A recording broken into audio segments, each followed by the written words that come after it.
설 전날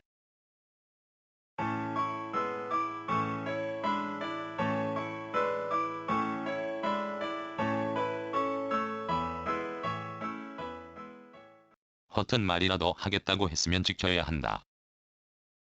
비록 약속을 넣지 않았어도 그리해야 한다. 그런데 나는 지금 허튼 말을 그저 지키지 않아도 되는 걸로 여길 작정을 했다. 가기로 했으면 가는 게 상대에게 신뢰를 잃지 않는 것이란 걸 당연히 알면서도 내 위주로 생각을 좁힐 수밖에 없다. 내일이 설이다. 설을 두고 민족 최대의 명절이라는 말 따위는 내게 아무 의미가 없다. 아니 그보단 그런 날이 왜 있는지조차 나와 연결하면 도무지 답조차 찾지 못하겠다. 일전에 나는 자발적 은둔이 되었건 자발적 유비가 되었건 그리하려고 마음을 다잡았다. 가고 싶은 곳 가고 하고 싶은 것 하러 여기저기 돌아다니면 윗말에 충실할 수가 없다. 그저 죽은 듯 한 곳에 진득하니 처박혀 시간이 뭔지 세월이 뭔지 잊고 살아야 은둔자 또는 유배자의 자격을 갖추었다고 할 수 있다. 말했듯이 은둔과 유배를 자발적으로 하기에 비해당 만한 곳도 없다. 여기 있으면 나만 사람이다. 보이지 않으므로 어떤 때는 사람이 어떻게 생겼는지조차 의구심이 생긴다. 그럴 때면 나는 거울을 들여다본다. 거기에 한 남자의 모습이 보인다.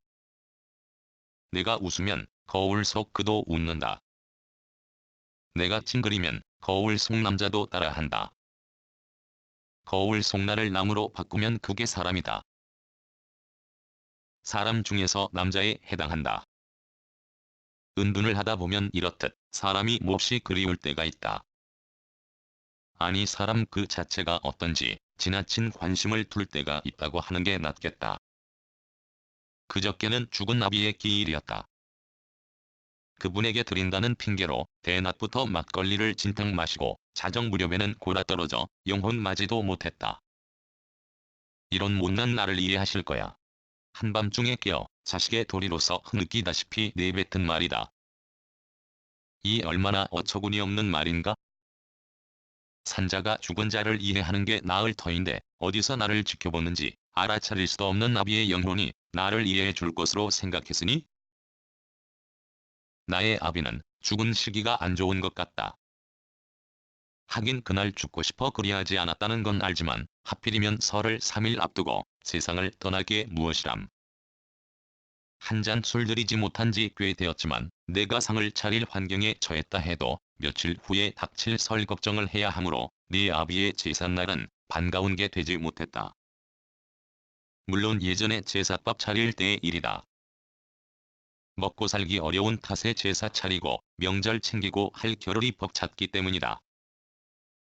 나이가 들수록 이제는 모든 걸 떠나서 아비의 죽은 날만큼은 기억하고 싶으면서도 이를 배반적으로 아니하려고 애쓴다.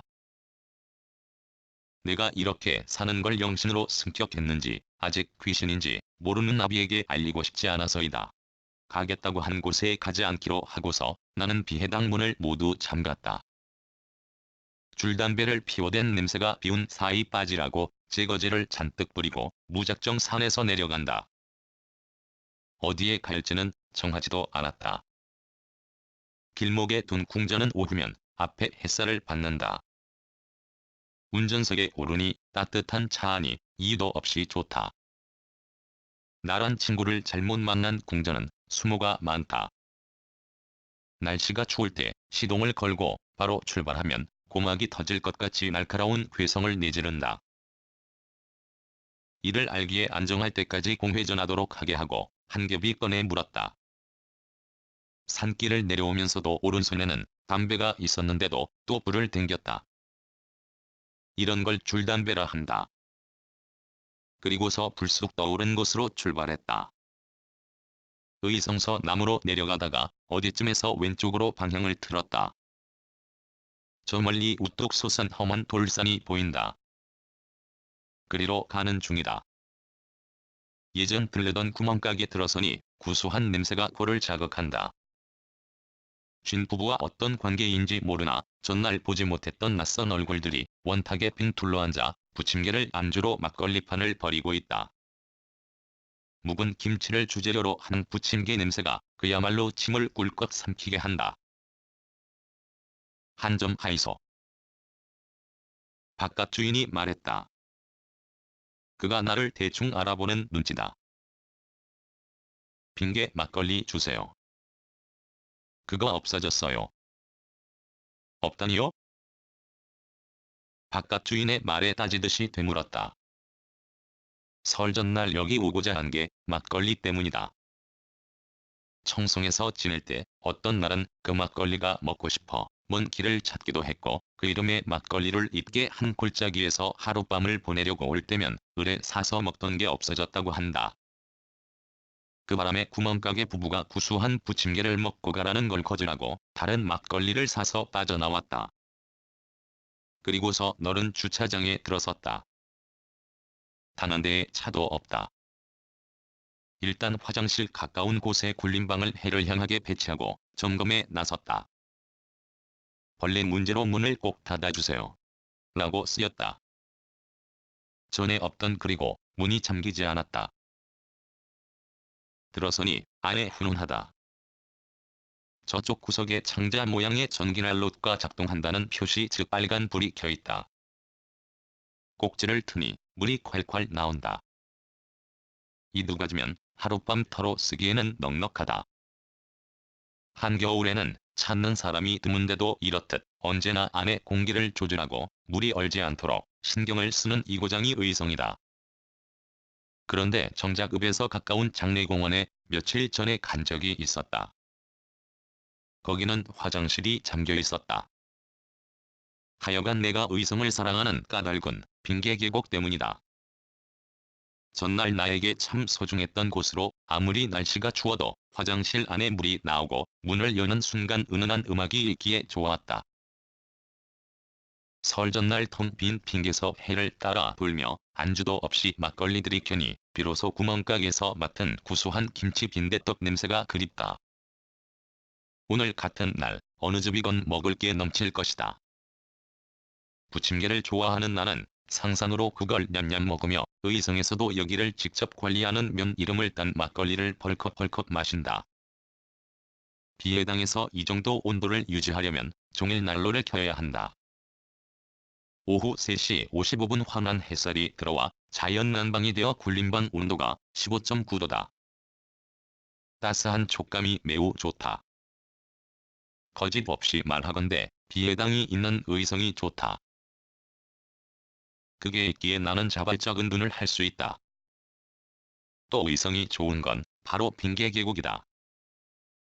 여기를 안 건 비해당 생활 이전부터다. 읍내에 있는 공설운동장 화장실도 나는 자주 이용한다. 달랑 남녀 각 하나밖에 없는 거기에 관리는 여기에 비하면 허술하기 이를 데 없다. 어떤 날은 두루마리 화장지가 있고 어떤 날은 없지만 여기는 다르다. 이 겨울 찾는 사람이 뜸해도 칸마다 점검한 결과 화장지를 비치했고 청소를 깨끗이 했다. 다시 한 번 말하지만 전국 어디도 여기처럼 공중 화장실을 잘 관리하는 고장이 드물다. 이게 내가 의성을 사랑하는 주된 이유다. 그러기에 설 전날 하고만은 곧 두고 여기에 왔다. 한여름이면 사람으로 북새통을 이루는 여기가 지금은 그렇지 않다. 아무리 둘러보아도 한 대의 차도 한 사람도 보이지 않는 여기에 늦은 오후의 따스한 햇볕으로 말미암아 겨울이라는 생각마저 있게 한다.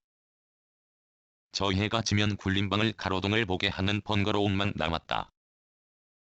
골짜기가 깊어 기온이 내려가는 속도가 빠른 이곳이지만 한낮의 여유로움이 밤 추위와 맞서는 힘으로 비축될 것이다. 어렸을 적 나는 마른 가자미를 잘라 밥을 입혀 지진 걸 좋아했다. 좋아한 건 그뿐 아니다. 동태전, 두부지짐, 돈베기 산적 등 명절이면 평소 먹지 못한 맛난 것으로 배, 속을 채우는 게 좋았다. 그러기에 명절이나 제삿날이 기다려지곤 했다. 마음은 끝내 어린애로 살고 싶지만 몸은 이미 어른이 되어버린 지금 어린 시절에 생각한 명절과 제삿날과 달리 세파에 젖어 산다. 그저께 선친 기일에 나는 상상의 밥상을 차렸다. 설 전날 지금 목구멍에는 온갖 먹고 싶은 게 많다고 아우성이다. 아비에게 했던 방식으로 상상의 밥상을 나를 위해 차린다. 거기에 마른 가자미 지짐도 있다. 모두에게 몸과 마음이 더불어 풍성한 내일이 되기를 바란다. 내일이 계사년 첫날, 즉 설이다. 2013년 2월 10일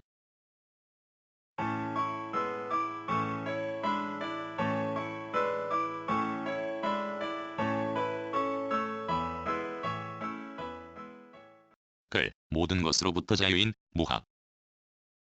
낭독, 글 읽어주는 강지식. 들어주셔서 고맙습니다.